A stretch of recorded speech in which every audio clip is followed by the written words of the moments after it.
You ask Tiger to solve. This deals with linear equations with one unknown. The final result is x equals 2. Let's solve it step by step. Group all constants on the right side of the equation. Subtract 3 from both sides. Simplify the arithmetic.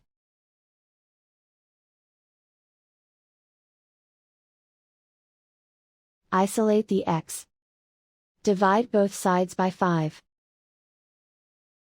Simplify the fraction. Find the greatest common factor of the numerator and denominator.